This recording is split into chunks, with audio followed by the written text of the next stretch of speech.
Welcome back. Well, I know this is supposed to be Project Sunday, but the farms in my area are still manuring their crops. And that is a very unpleasant sort of smell. So, we're not doing a project. We are not leaving the house. In fact, if I could just lock myself in the bedroom, I'm sure I would do it. What we're going to do is go back to the last Bedford shopping trip and take a look at a few of the other purchases that I made while I was there. And this was an interesting trip. I actually spent a lot of money. It was $270, I think. I don't know. I'm going to have to go grab that receipt and look at it for you. But, yeah, it wasn't a cheap trip. But I got a lot of goodies for my money. So when we get back, we're going to take a look and get started.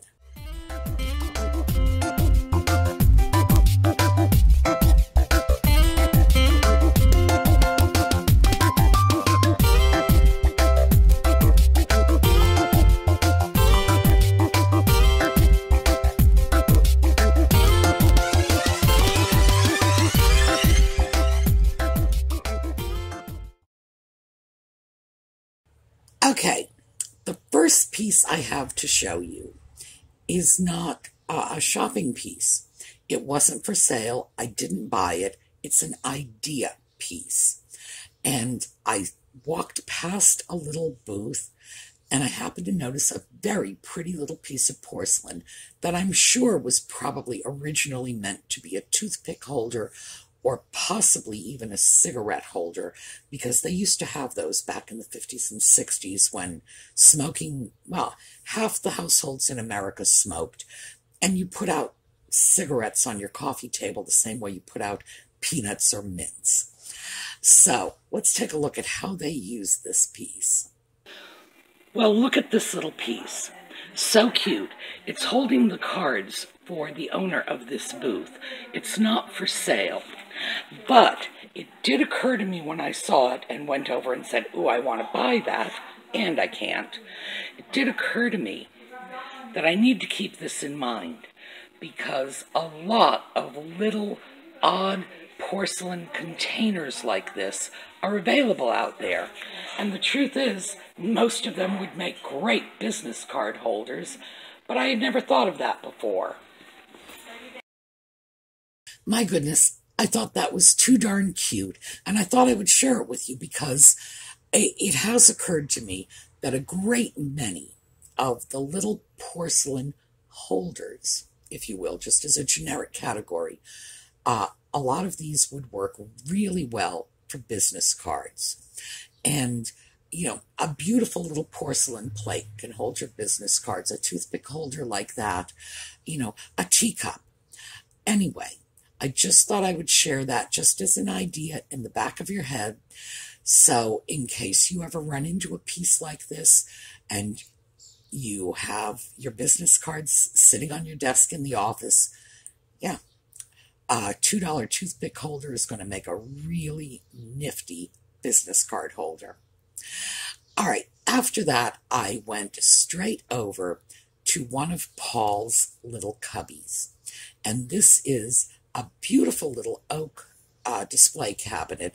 It's curved glass on the sides. And I'm going to have to find out if that's for sale, by the way, because I stop and admire that cabinet all the time. He keeps all kinds of stuff in there, and I did find some goodies. And the thing is, I hadn't even been planning on stopping to look, but things just peeked out at me. Well, I was heading back. Right over there is the booth I just came from after I pretty much cleaned them out. And right here is one of Paul's first floor cubbies. So I decided to just stop and take a look. This is a glazed Asian figure. Obviously, it's meant to look like it's jade. It's a Chinese scholar, basically. And we can usually tell that from the long sleeves and the long mustache. And here we are. $2, yes, coming with me. But I actually had to look around for that piece. This is the piece that caught my eye. This is a really nice cow creamer. It's a Japan import, still has the sticker. Condition is perfect. It's even got the little bell. Now, at $9, it's a little on the high side. However, that is a great piece. And I'm taking it home with me. I'm sure it will find a buyer. And let's see what we've got here. $19. Gaudy milk pitcher. No, we're going to pass on that. These two definitely coming. And we'll just poke around a little and see if there's anything else of interest. Well, that cow creamer was really nice. I mean, condition was perfect. And it even has the little tiny brass bell around its neck. At one time, cow creamers were just really popular things. Every kitchen you went into had one. This one was pink. They were often black with black and white spotted. Cow creamers were just, it was like a trope of some sort back in the middle of the century. At $9, especially for the unusual color, the nice large size, and the perfect condition, I thought, oh yeah, definitely. The little pseudo jade piece, that at $2 is just a great little piece. As I say, it's glazed porcelain. It's not jade, but it was intended to look like jade. And it's just a wonderful little piece of Asian art. I would suspect it's Japanese, but it is unmarked, so I can't be sure. Regardless, $2 was a really good price for that.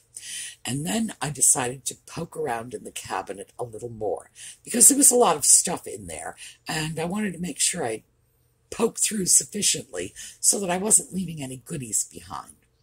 And in fact, I did come up with something else. And this is rather an unusual sort of thing for me to purchase. So let's take a look. Well, it turns out I did find something else here. And this is Paul's Cubby, a chicken and rooster salt and pepper set. Now, these were made in China, relatively modern. In other words, vintage, but not even close to antique.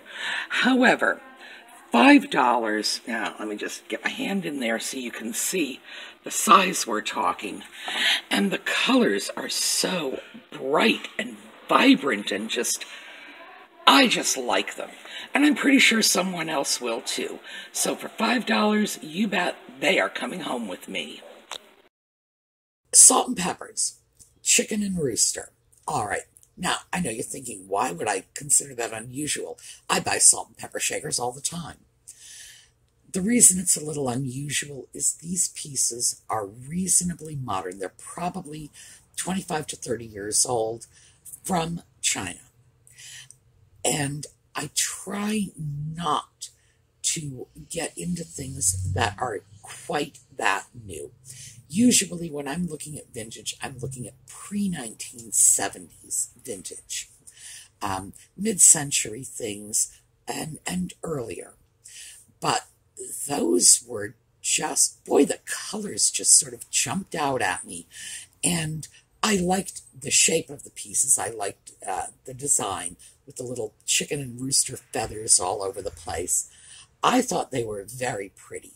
And for $5, since they were a good size, seemed to me it would be a shame to leave them behind. So they did come home with me. And as I say, unusual only in that they don't have the age of most of the pieces that I go for.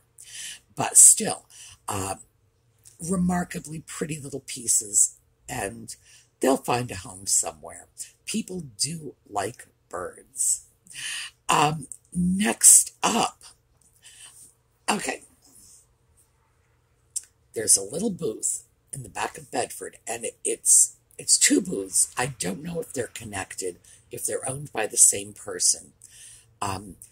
It's the back corner. So if you walk in the front door, the corner in the far back on the left-hand side, these two booths are sort of like L-shaped, covering that corner. They deal in Asian china, mostly. A few other things, but mostly Asian china. So I usually go in. I would have to say that 9 times out of 10, I am a little disappointed because most of what they have is significantly overpriced, especially compared to the other dealers at Bedford. But I will look through, and they do have some nice things. Now, they're nice, but they're pricey. So I wanted to show you a piece that I have been watching for about 2 years. So I keep hoping that eventually it's going to occur to them it's not selling, and they'll drop the price. But still, take a look at this. We are in the Asian booth in the corner, and I thought I would show you this. $75. This is a Chinese serving plate. As you can see, it's raised, and they would have put special goodies in here, you know, special dumplings. And this is priced at $75. And it's been priced at $75 for a very, very long time. I've been watching this for at least 2 years. And I figure one of these days, they're going to decide they want to sell it and bring the price down to a more reasonable level. And I'm just hoping I'm here the day that happens. Now, this sort of little serving dish, footed serving dish, would not have been used for ordinary food like, rice or, slop whatever on there. Let's throw in lo mein on this. No. It would have been for little delicacies because the dish is a little more decorative and a little more important than ordinary stoneware that would have been used in your average Chinese household. So it's a very nice dish. At $75, it's too much. I am quite certain that if I decided I just desperately needed to get a dish like that I could find one in a similar design, comparable condition, for closer to the $50 range, perhaps even less. And so, even though I like it, even though it's a really nice piece of Chinese stoneware, it's not coming home with me, not at $75. But the owner of the shop has had it there for 2 years. I guess it's that $10,000 pencil. $10,000 pencil. It's an old joke about a guy sitting on a street corner. He's got a cup of pencils and a sign saying pencils $10,000 each. Someone stops by and asks him, "Do you really think you're going to sell a pencil for $10,000? And the guy very optimistically says, "But what if I can?" It's just sort of wishful thinking. And a lot of their things are like that. They will be right next to booths where similar items are going for a fraction of what they're charging. On the other hand, they do have new Chinese porcelain there, in particular grain of rice pieces, and I often will pick up a little grain of rice bowl because I like to add them to my Tidbit trays, but I buy them knowing they are new pieces and knowing that I would never be able to sell them as vintage pieces. They're not. So every now and then I will get a piece like that. On the other hand, if I walk 20 feet in either direction, I'm going to easily be able to find pieces of Nippon Noritake, or even beautiful old Chinese stoneware for a fraction. Nevertheless, I go in there and keep checking, because one of these days it will occur to them that $75 is too high a price and they'll mark it down, and I really need to be there when that happens. So, next up, once again, 20 feet away from that booth, and I found some beautiful antique Japanese porcelain, just 20 feet away. So here you go. Well, I was just walking past this booth, and I'm going to go in and take a look around, probably on my next pass. But this is what caught my eye. Now, we've spoken about this before. One of the key indicators of old Nippon porcelain is this cream band around the edge. I don't know what it was that appealed to them so much about that little band of cream, but yeah, they loved it. And this is, in fact, an antique Nippon set. Let me see if I can get that. I'm going to take the cup off. The camera does not want to focus in on both patterns at the same time. So, cup and saucer, Nippon, antique, beautiful, hand-painted, lovely shade of blue. $5. Oh my, yes. That is just a great little cup and saucer. So it's Nippon. We're looking at something that's probably around 100 years old, maybe older. I haven't actually checked the markings yet. Beautiful piece. And that was $5. So you don't have to go far to find deals in Asian porcelain. And so it always surprises me when people are overpricing their stuff, especially at Bedford, because so many of the dealers are offering just really deep discount prices. So that cup and saucer came home with me, and then I went around to another booth. I've really gotten a lot of interesting things in this booth recently, so I went back to see, and I did in fact get some great pieces. So let's take a look. Well, this is the booth that I really made out like a bandit in the last time I was here. And what I'm looking at this time is an American-made reticulated dish. This is a good size. My hand span is 8 inches, so we're looking at about 12. The reticulation is very interesting, very delicate little morning glory pattern. Price is $5. I'm going to bring that up to the counter because there's something I would like to take a look at in the case, and I'm going to need them to come back with the keys. Okay, same booth as that reticulated plate. Here's their locked case. And here is what caught my eye. $3, a very pretty little piece. It's Japan, cup and saucer, and it's absolutely coming with me. So, one of the people from the Bedford staff was there to open that cabinet for me. And he happened to mention that the same owner owns the booth that was across the hall, across the aisle. And I didn't know that. So, of course, naturally I scurried over to see what I could find over there. And, in fact, I did find some interesting pieces.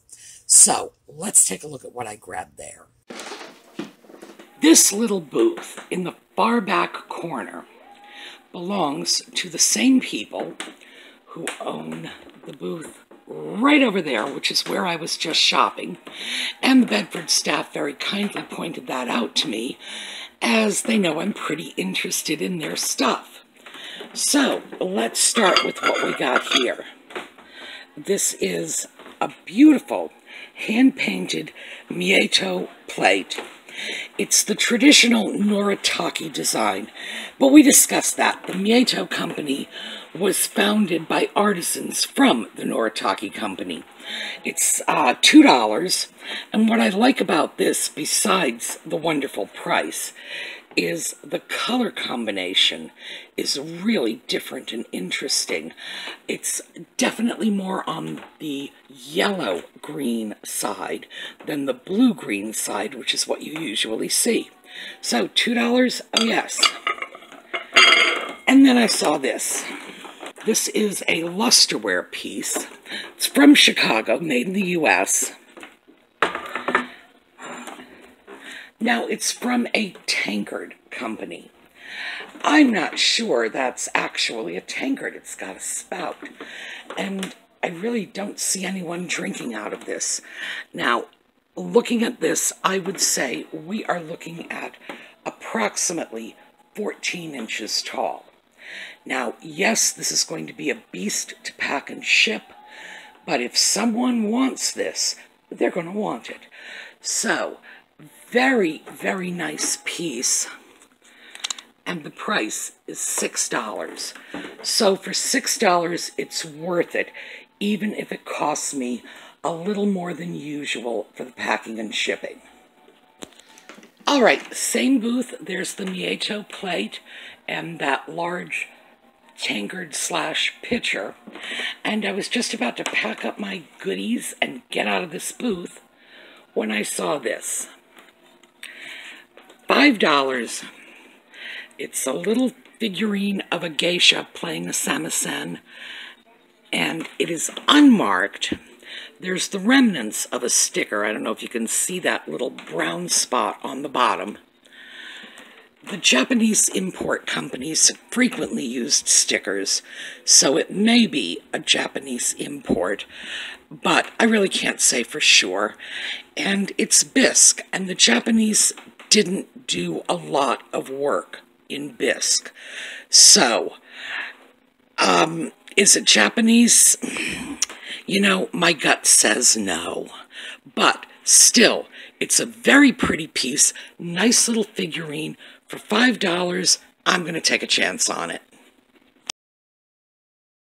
Well, I'm not sure what I'm going to do with that giant tankard or pitcher or whatever. Obviously, I'm not keeping it. I'm going to sell it, but I'm thinking, how am I going to ship that? That was a good price for a large piece of European lusterware.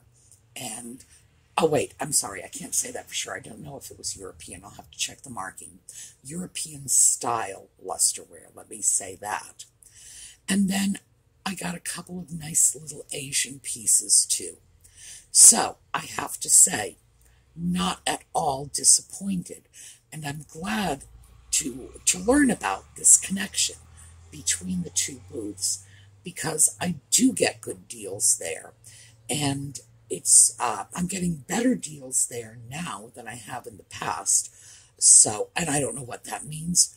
It could just be the luck of the draw, but personally, when I find a dealer who's offering good stuff at good prices, I really go back. I hit their booth over and over and over again, especially if they turn their stock frequently, because you know where you can go to get the good deal. Like, this is why I keep going back to Bedford in general, because that's where the deals are. That's where I can get really high quality items for very, very low prices, and the stock is always changing.